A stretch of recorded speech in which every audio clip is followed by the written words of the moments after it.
Hi, everybody. Good afternoon, good evening, and good morning, wherever you are. Thank you very much for joining the Boardroom Club today to our AI Summit, featuring executive from top tech companies revolutionizing the world as we speak. My name is Yossi Garmazi, and I'm joined here also by a good friend of mine, Álvaro Jiménez. Álvaro.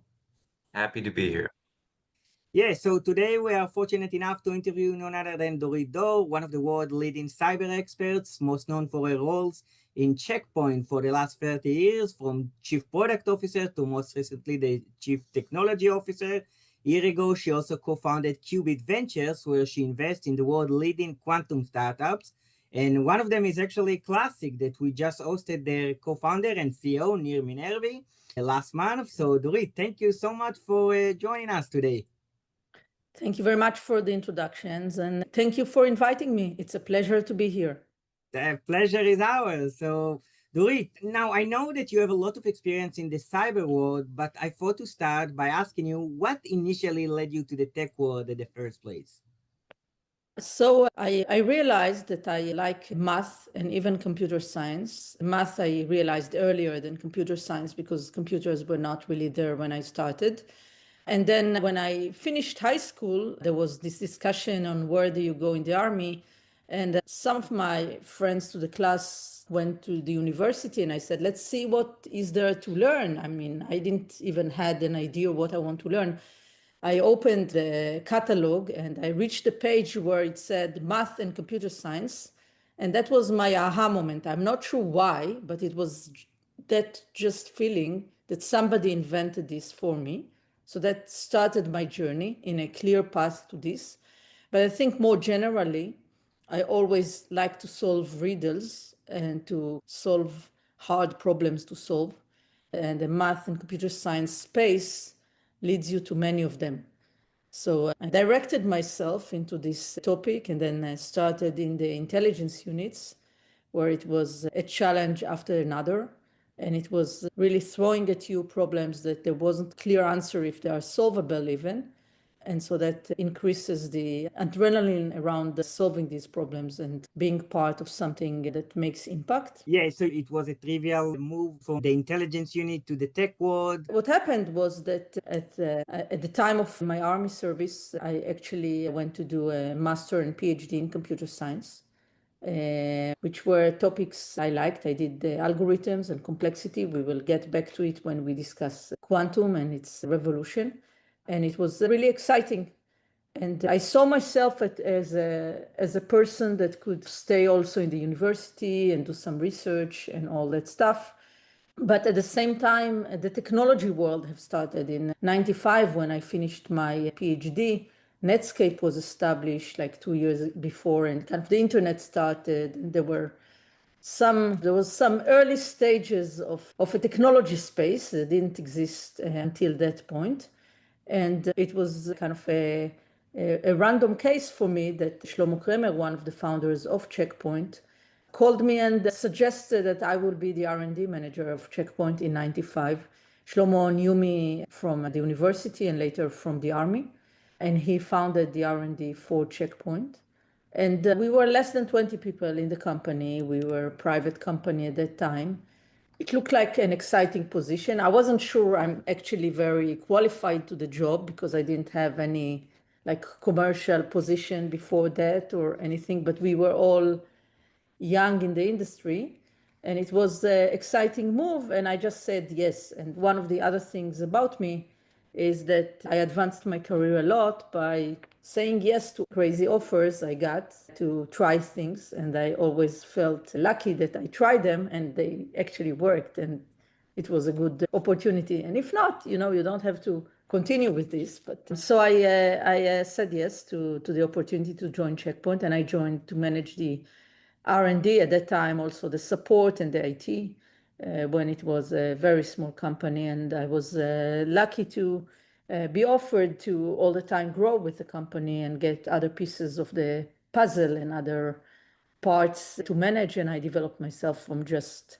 R&D to also products and then M&As, and I managed some of the business units and some other stuff. But it actually started by just getting a relevant offer at the relevant time, and some, I would say, taste to the fact that on my side, I saw an industry starting. So I saw a revolution of technology starting in the world, and it was an exciting moment to join this opportunity for me. So I think it was a good combination. I would say, however, that when I joined Checkpoint, I had an imagination that I could take 1 month vacation every year, and I could do a theoretical computer science paper in a month every year out of the regular job. It did hold for the first year. I did make a 1 month vacation over Passover, and I did one paper in geometrical analytics, but it didn't survive post that point, and it was not a realistic expectation to begin with. Nice. And actually, what interesting about Checkpoint, that Checkpoint grew so much in a very long period of time. Well, if you're looking now at the cybersecurity space, we see a lot of unicorns coming basically every year from, of course, Wiz that has been in the news to Armis, Island, and a bunch of other cool and fascinating companies. What do you think has allowed Checkpoint to stay relevant for so long and be dominant at the same time? I think this is a very good question, because I think this is a very important point to watch. You cannot afford to be reactive. You must be proactive. And you must be proactive knowing your space. In our space includes the client, the IT space, what tools and how IT is being used, and the attacker space. So we can't just figure out how IT is used and how customers are using it, but also what are the adversaries doing. If you put your eyes on everything that they do, you understand what's coming. You have to be clear about making changes proactively and about proactively getting into spaces. And it is not always an easy decision. You just settle down, you just made a change, you switch from A to B. Now all the people want to just let's focus on B and let's go with it, but then comes C.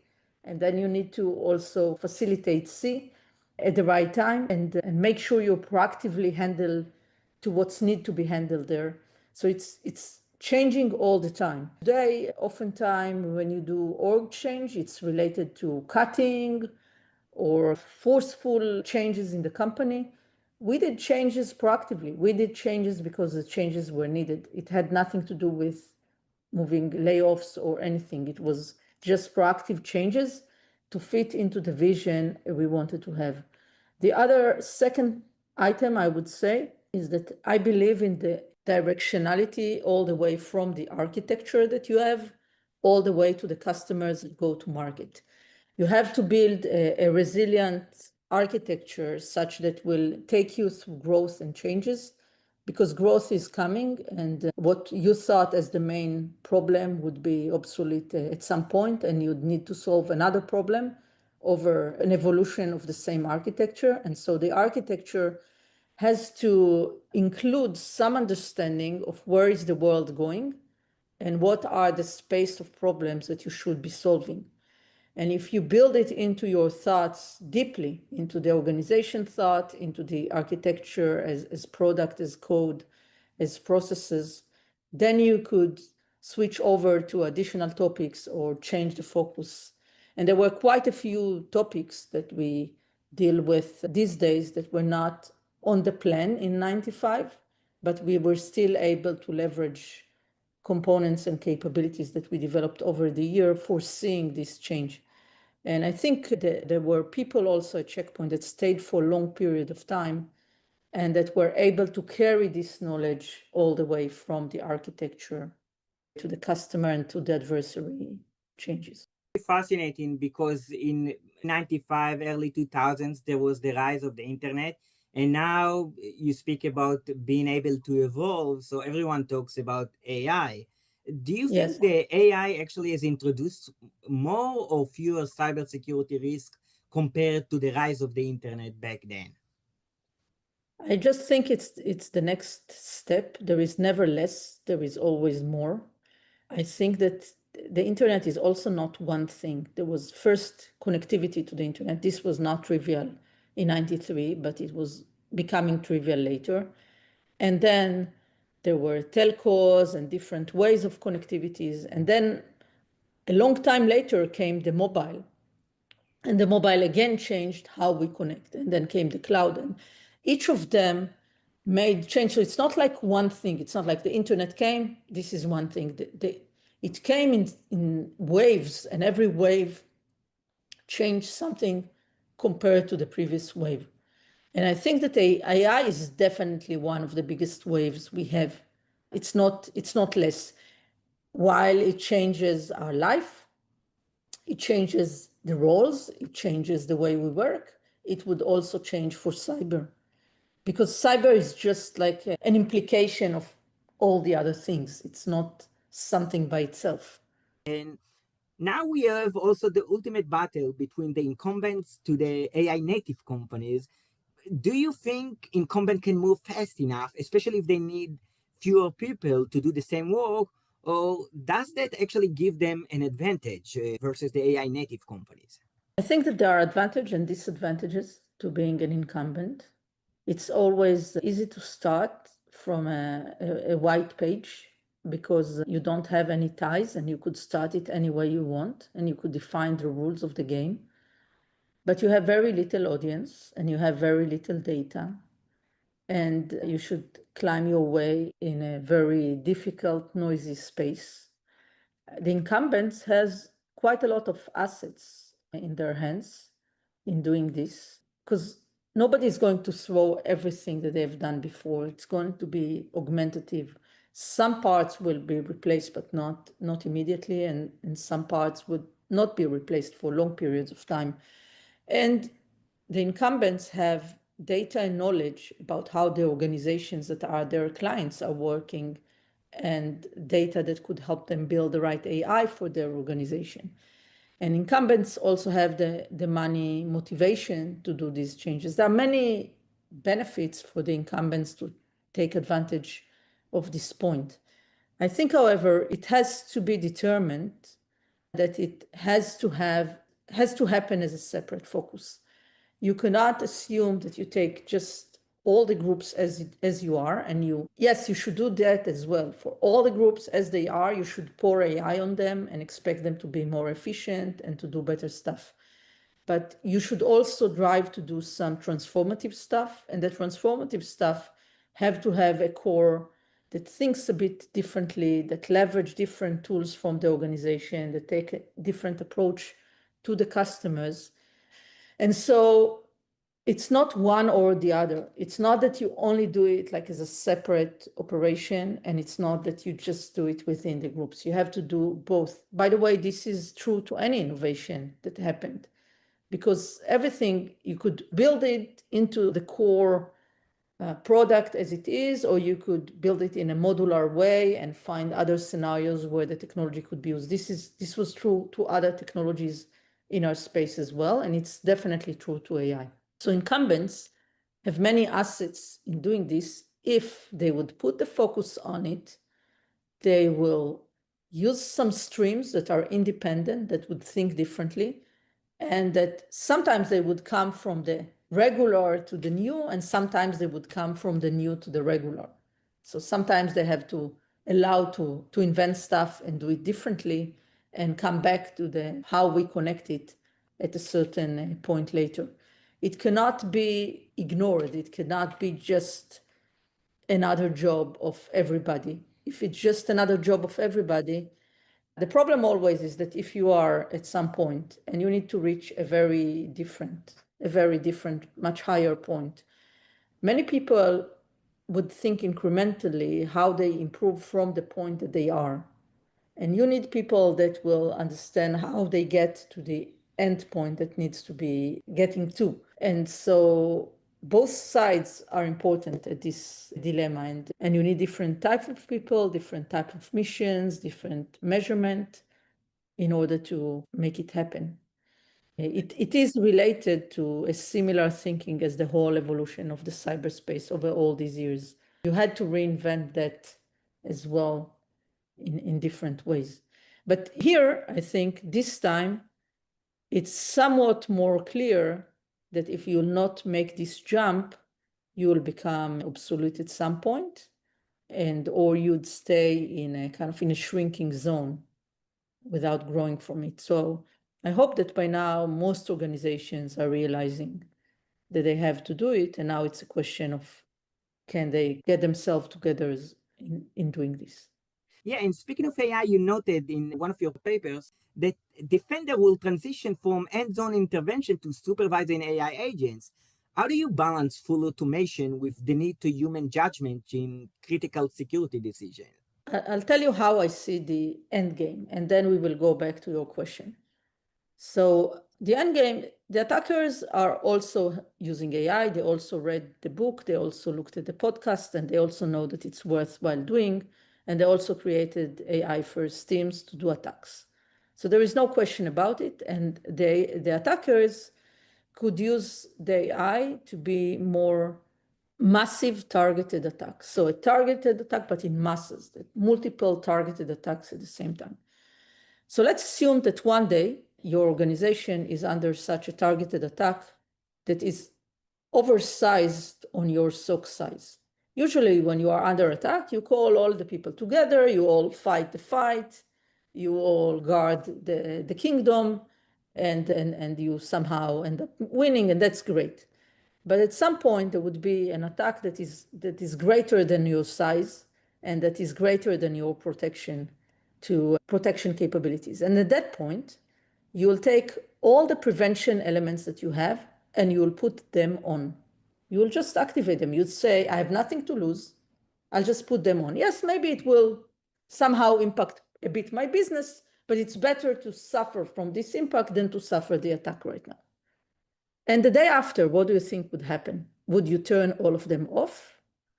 I'm arguing that you will not be, you will take some of them off, those that didn't behave well, but all the others, you will switch your mode of thinking and you will start thinking how to leverage them. And it's equivalent to another story I'm telling always on technology transformations. The equivalency is ordering food from home remotely in the US. You could see a graph that was kind of growing nicely, but not much over many years. And then all of a sudden a jump. And the jump happened when? When there was COVID. Everybody ordered food to home. And guess what? When it ended, not many of them went back. So they continued to order food from home from the places that they ordered food from home. There are things that happen that may happen due to us or unrelated to us, and that they are triggered to usage of technology. And if you are enabled to that technology, you'll start using them. Obviously, if you're not enabled and everything is immature, then it doesn't help or change the situation. But if there are people that are ready for the moment where there is an enablement for the technology, they will win. So to start from the bottom line, I'm going to tell you that one day, because of the reason I told you that there would be massive targeted attack, or because of other reason, or because some people would be sick, or because some reason, you will activate something more than you'd hope on a general case. And the day after, you will just not turn it off if it works well. And so now we should act under the assumption that this happens one day. And how do we make it livable for you on the day after? How do we let the human review the most important cases, let the gray area pass, but black areas being reviewed, review anomaly cases, etc., and teach the system to improve its behavior to what you need and to what you like on a regular basis. If you don't have that, it would be very hard to adjust because your decision would be very black and white all the time, and you'll have hard time managing with this kind of autonomous behavior. But if you have these guardrails, then people say, oh, maybe it's not that bad. Instead of turning it off, I'll just control what it does in a bigger way, in a better way, and it will just stay on. So my definite assumption is that we are going autonomous. It may take a shorter time or a longer time, and it's not only dependent on us. It's dependent on all kinds of triggers that I can't even foresee. And you as a company should be ready to the moment when you are turned on autonomous to behave well. If you behave well when you are autonomous, you are keeping being autonomous and you are moving on to the next generation of usage. That's my long story, but... no, that's actually very interesting. And it's related to what you said before, that you have to pivot if you want to continue and evolve. And I mean, yeah, the attacker will evolve, but at the same time, if the defender, in a sense, will evolve, so it should be fine, or at least similar to what has been until now. And now everyone talks also about the AI and agentic AI. It sparked a lot of excitement in large enterprises. But in your view, what is real versus what is hype? What are some of the buzzwords you think people should ignore? I think that people should hear a buzzword and translate it in their mind to real terms. If it's translatable to real terms, put off the word, it doesn't matter, and think about the real terms. I think the problem is with buzzwords that doesn't have translation to real world, or you don't have the translation. If you translate agent to a system that is, let's call it multiprocessor, multi-headed, that has autonomous capabilities. Okay, so forget that I call it agentic, because the description I gave you was very lame and nobody would get excited about it, so the world decided to call it agentic. But if it's the same thing, then it's real, because it's clear to us that it's a right architecture to build kind of a multi-headed kind of systems. In many cases, you want to create a decision that involve multiple experts, multiple stakeholders, whether they are systems, whether they are people, whether it's knowledge, where it's different data, whether it's different sources. You want to combine all of them in a intelligent way, and you want to let this system have, let's call them rules. When does it open the gate? When does it act autonomously? When does it ask a human? Which human it will ask when, etc. Then it's a very real description of how a computer system works, and there is no more question of hype or non-hype. So I think we may end up changing some terms, and we do that sometimes, like one term dies and then comes another term. But if you look at the history, at the end you say, well, it is really the same kind of terminology, especially like if you look at the problem of DLP, data leak prevention, it had changed many names over the years in cyber. And I think it only changed name because the previous generation didn't solve the problem well enough, and the problem remains. So comes next generation, they don't want to call it the same, so they invent a new name. But if you look at the fundamentals of the problem, it's actually not that different from the fundamental of the problem as it was before.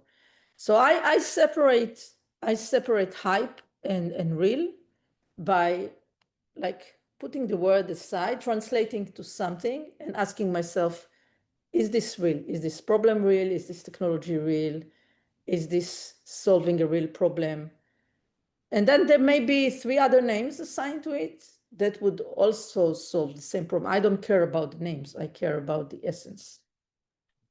What I will take is, don't be terrified by a fancy word. Just look at it as it is.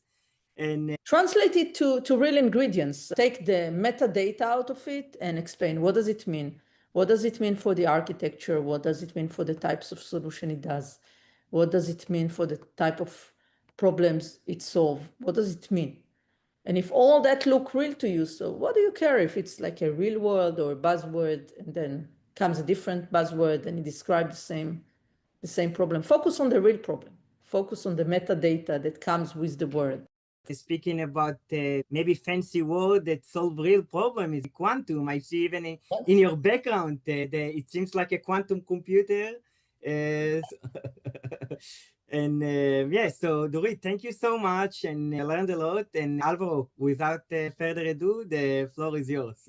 Thanks, Yossi. Yes, indeed. The background is something that maybe we could just do the whole thing, and so that you can explain to us what we're actually seeing, because I have no idea what that is. That's actually a very good question. So I'm excited about quantum because this is something found over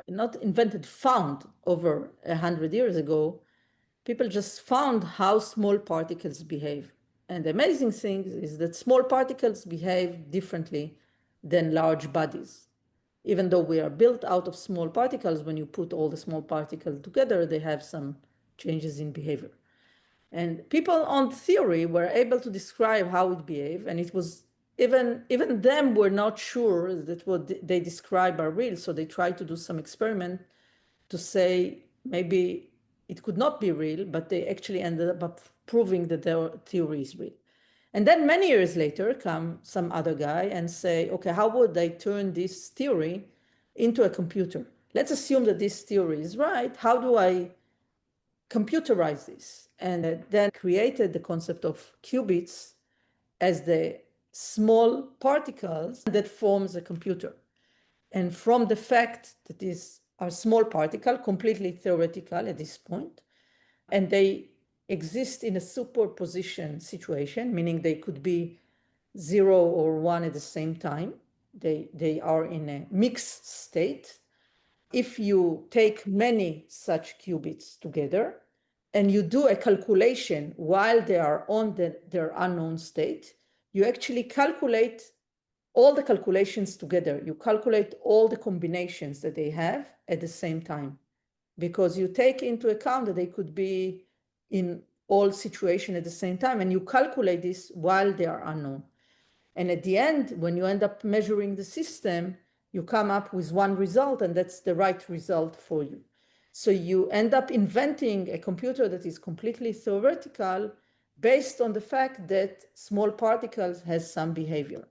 And then comes another guy, and he say how he will factor numbers with this theoretical quantum computer by using this all at once calculation to find the prime factors of a number.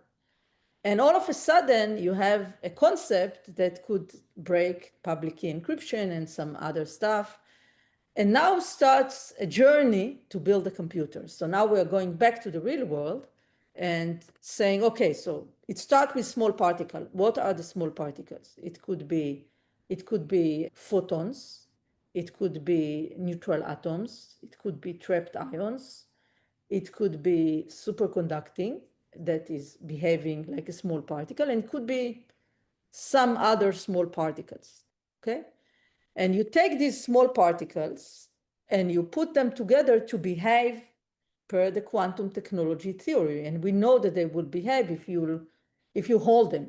If there won't be enough noise, if you'll put them in the right conditions, they will behave accordingly. So now you're starting to build a quantum computer, and a computer, which is quantum computer, have gates, like a regular computer have gates, but the gates of quantum computer are different because they have to obey quantum technology. So you build a quantum computer out of qubits that could be in any one of the modality. A modality is the type of small particle. It could be a quantum computer based on photons, based on neutral atoms, based on trapped ion, based on superconducting. Each of them create a different type of quantum computer, but all of them behave the same because all of them behave like a quantum computer, and all of them could run the Shor algorithm, and all of them kind of have all the logical element on top of the computer with which you could solve problems. However, in order to solve real problems of the real world, you need many qubits.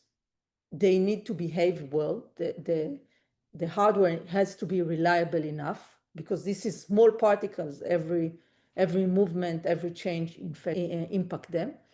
And it has to be non-noisy environment. So now going back to the picture behind me, this is actually a refrigerator, a large, big refrigerator. Why? Because A, superconducting live in a very low temperature, and B, because in order to reduce noise, you need to reduce the temperature in an environment with very low temperature. There is much less noise. So in many of the pictures you'd see, a quantum computer is actually a cryogenic device that freeze the temperature all the way in levels up to kind of millikelvins. And at the bottom, there is a chip with small particles that behave like the quantum computing. And now we could go back to the whole story, because we have small particles, because we could calculate some calculations while they are in their undetermined state. We get an exponential outcome. It's something that would be on a classical computer exponential outcome, because we at the same time calculated all the combinations of calculations. And we could now solve problems that were not solvable before, assuming we will have the right size number of qubits to solve the problem. It will be clean enough, not erroneous and not noisy, and that there would be the right algorithm to solve the problems that we want. For some things, we already have the algorithms. For other things, we are still inventing the algorithms. But I think this is super exciting. I know it was not maybe that easy, but I think it's super exciting. It is super exciting. Also, when you consider that, okay, well, now that we maybe have the capacity to do this research through a quantum computer, then maybe now we also have the capabilities with AI to analyze the information produced by these computers. But to produce this systems that is extremely complicated, like you just explained, you have to fund it. And that's where maybe Qbeat Ventures comes in. Can you tell us a little bit about the company and what kind of companies you're excited to invest in? Yes, so the thesis is that within 2-3 years, there would be an advantage moment. An advantage moment is a moment in time by which we are able to solve a real problem that is not solvable on a classical computer. And that starts an inflection point in the industry, and people look for similar spaces, similar problems, and start to solve more. We believe that not one winner takes it all at that time. Maybe in the very far future, there would be much less player and convergence, but in the near future, there would be many players and many technologies. Multiple of the modalities that I described will live through this moment of change, because every one of them will bring something different to the table, a different mix of performance and errors, etc. And so now our mission is to find early stage technologies that are still very impactful on the creation of quantum computers or quantum technologies. And that by investing in a collection of such companies and technologies, we could actually bring a portfolio to the investor. So if you are now turning the hat into the investor, if you are an investor and you are excited about that period of time, you may not want to gamble all your cards on one player, because not one player takes it all. And you'd come to a fund like us that is specializing in quantum technologies, and you'll expect to get from us a diverse portfolio of offerings that grows with this inflection point to different elements and different changes. And it's also important to say that while you mentioned like a large investment, and we could mention large players that are in the game, there are always generations in technology.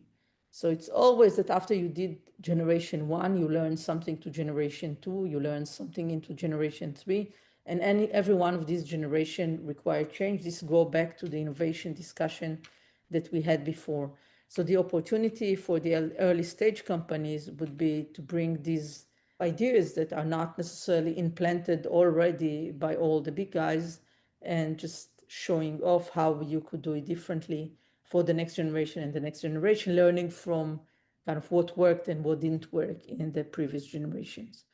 So we are not a very big fund. We're targeting to raise 30 million, but we already raised, and with our investors, we already invested in 3 companies. We did it in order to prove credibility and to prove our selection and our decisions towards technologies. And we're now excited to getting into the next stage of closing the fund and investing more massively, and also looking forward into investing in fund 2 and fund 3, because this is not a technology that ends in like 2-3 years. This is a start of an era or a start of a period by which this become relevant. And I think we are different in a way that we are just focused on quantum. So when we bring a portfolio, it's a portfolio of only on quantum. If you want to invest in other things, you go to other people and invest in them, and you still kind of dedicate part of your portfolio to quantum. There are only a handful of VCs in the world that are focused on this space, and this gives us a good reach to new early stage technologies and to the ability to actually connect them to real world story and understand how we could leverage this technology to the next stage. That actually is a great segue to my next question, which is, can you tell us what you think are the biggest areas where quantum computing can truly disrupt? Because we've read a little bit about maybe cryptography, right? Or solving very complex physics problems. Can you give us some other ideas? Yeah, actually, the problems are I'll start by, okay, let's put the cyber story for a second in one place, and then we will move to the positive story. So in the cyber story, there is the ability to solve certain, in general, quantum could help find solution in a space with many, many alternatives to find the needle in the haystack, in a sense. But there is no magic that find every needle in every haystack. So the reason RSA is broken by quantum is that it's actually about factorization of numbers. For every problem behind the scenes, we will have to have an algorithm that explains how to do it. So I'm putting aside all this cyberspace because we know that this changes the rules for this cryptographical assumption, and we could talk about that in a second. And I'm moving to other problems, let's call them the positive problems that you want to solve, because you really want to solve them, and they are going to bring something good to the world. So these problems are split into mainly three categories. Category number one is simulation. Category number two is optimization. And category number three is AI. On category number one is the assumption is that there are small particles here that behave like the physics behaves. So if you bring it a problem that has to do with real kind of physics, a real world problem, it is actually going to simulate it better than a classical computer. And so there is hope that problems that has to do with simulation, like chemistry, finding drugs, small molecules, simulating fluid dynamics, stuff like this, stuff that represent the real physics of the world would be naturally simulated well on a quantum computer, and hence would be one of the problems that would be solved early on. The second part of the equation is optimizations. You have a large space of opportunities, and you want to find those solutions that would stand out. And I already said in the crypto side that it helps you find the needle in the haystack, but in optimization, you somehow converge to finding the top signs. And there are already quite a few optimization algorithms in quantum that helps you do it effectively. And we still need a bigger computer to prove it. But on optimization, there are many problems that could fit into optimization, including financial simulation of financial packages and all the way to logistics, etc. So you could collect the different problems that are known to be hard on the real world, and we hope to solve them in the quantum space, such as traveling salesmen and other kind of elements that has to do with logistics and other problems. So we said simulation and we said optimization. There is a third space that I think the world wants to find solutions for, and that's AI, to optimize the usage of the AI and the calculation around AI. I have to say that there is no clear smoking gun. So there is no clear case of how you actually, there are many things that AI could help quantum in accelerating the usage of quantum. But in order for quantum to accelerate AI, we still need to do some breakthrough in ideas and algorithms. I think that many people are focused on it in research, etc., because it feels like there could be something, but there is no still a kind of a proof or or a clear explanation on why AI would be better. There are some descriptions by which you will need less data for your analysis, because again, because of the physical behavior, you will better describe the data within a quantum computer, and you could be more effective in data. But there is also a feeling that you could maybe be more effective in compute, but that's not today yet translatable to a use case. Now, after talking about algorithms and problems, then you could find multiple industries by which these algorithms and problems exist that would be interested in solving these problems. So same problem of optimization or traveling salesman or logistics or fluid dynamics could happen in multiple industries and not just in one. So there is the industry specific, and there is the type of problem that you're going to solve. That was fascinating, Dorit. That was it for my questions. I'm going to pass it back to Yossi. Thank you. Thank you. I wanted. Sorry, I was muted. Yeah, go ahead.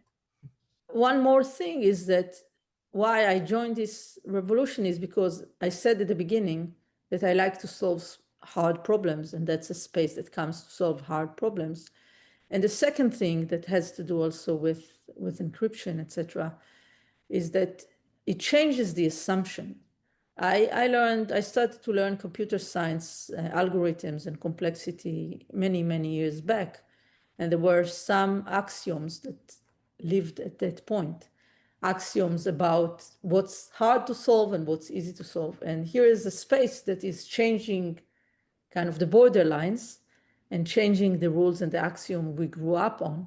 And that's always exciting. For a cyber person, if you change all the assumptions that they have, that's an exciting moment. So that's part of why I am in quantum. Yeah, and I can tell you that we just finished the FinTech Intensive at Cornell Tech. So everyone talked about cryptography, and then we said, okay, cryptography, what happens if actually quantum can break all the cryptography? Suddenly, this whole world of crypto could suddenly be gone in a sense. And yeah, so Dorit, I want to take you now to fun questions to end the interview. So first of all, you have actively supported She Codes and mentoring initiative to bring more women into cybersecurity. Have you noticed any positive strides in that direction since you started? And what continuing cultural or operational changes are needed to make cybersecurity even more accessible and welcoming to women? Yeah, I think there are multiple levels. There are women in computers, there are women in cyber, there are women in leadership. Each one of them is a different level of complexity. I think that we've made some progress over the years, but we are definitely very far from what we aspire to have.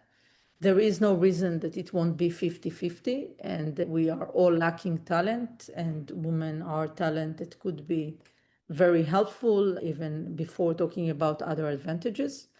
I think that we need to, somehow find a way to increase the input. So to find more ways to convince young girls to learn technology, learn computers, learn cyber if you're into cyber, or learn other parts of computers and technologies if you're into something else. I think that the entry point is not 50-50, and that's already troublesome. And then I think we need to find ways to keep women on the job, progress to technological position, to managerial positions, to just more interesting problems to do, whatever.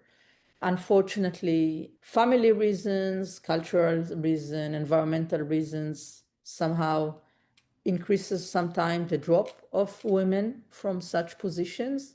I think in a non-justified way, because we could find ways to enable everything to live together. And then I think that we have to find, putting aside the drop problem, find way to promote women. They have a bit different culture and different discussion way. They will promote less themselves. They would be more dependent on being offered to be promoted. And less ego. Less ego. We don't do it well. We listen to the aspiration for a man and get excited, and the woman that would come more conservative, we will be less excited about, even though she may reach a much higher height than the man may reach. So this is the next level. And I think there are some other layers of handling. And it's all from the early stage education through the kind of the parenting that enable them to select the right thing. I think technology, cyber, quantum, AI, leadership in technology are all so exciting kind of terms and exciting careers that it's a real failure that we are not able to get all the women behind that. And now, if you need to give advice in one sentence for entrepreneurs out there, cybersecurity or even quantum, what would it be? I think to make it real, meaning to say what you do and do what you say, to find real problems to solve, and to listen to real customers and real opportunity, to make it very real and not hype. Maybe there is hype around something, but what you should be after should be a very real goal that you could track, measure, chase, and explain to you and to the world why this is a very real thing. And there are many other advices I would do around it. One of them that has to do with the word real: listen to the real feedback. Don't be excited if you flatter me or say a nice word. I'd ask you, are you going to buy this product? Are you going to reference me? Is it real? Just, we are very good at listening to the envelope, and we have to listen to the real part. And do you have any hobbies outside of works? I always liked riddles, and so I solve. Well, cybersecurity after all, so. Cybersecurity, but even before cybersecurity, I would solve riddles. So I do all in between Sudokus and other ways to solve riddles. And I know it's a bit boring and techy, but that's what I like to do. And last two question, any favorite movie or maybe even book that you read recently? I like Guardians of the Galaxy. I like Guardians of the Galaxy because it has great music. I also like to listen to music. Yeah, And Garden of the Galaxy is the best. I remember when it went out, it was not even expected that it will be that good as, let's say, Batman or Superman, and suddenly it was phenomenal. It's a collection of dysfunctional people that actually have a good purpose in mind, and they do a great teamwork, and it's really fun to watch because you always have to have fun in your job as well. So yeah. And okay, so you're in cybersecurity, you've been in cybersecurity, and now you're in the quantum world.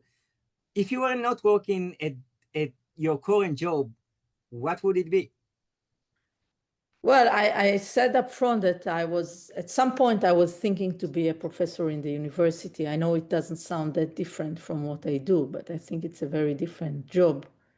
I think there was a period of time that I considered this to be a career path for myself, but I wouldn't have been in any very out of the space jobs. It would be variants of the same thing. But I still think that a researcher in the university or a professor is a different profession than a leader in the high tech or a venture capital. So I still consider them a different job. Yeah, well, you still have time. Maybe you can do even postdoc or something. It'll be fascinating. Maybe even in quantum computing. Maybe in Cornell, yeah, maybe I could come. Yeah. Yeah.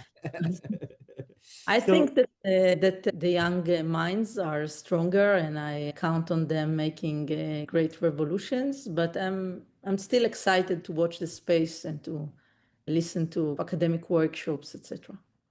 So, Dorit, first of all, thank you so much. We learned a lot, both Álvaro and I. It's been fascinating to go from cybersecurity to quantum. Really a pleasure to learn from the best. And for everybody else in the audience, stay tuned. We have amazing episodes from Lemonade to Glean to Anderson Horowitz and a bunch of other cool companies or firms from the venture capital world. So thank you very much, everyone. And Dorit, thank you so much again. Thank you very much. Thank you for hosting me. Enjoy Thank the you. learning and all go do AI. AI is changing everything. Okay. Thank you, Dorit. Yeah. Bye bye.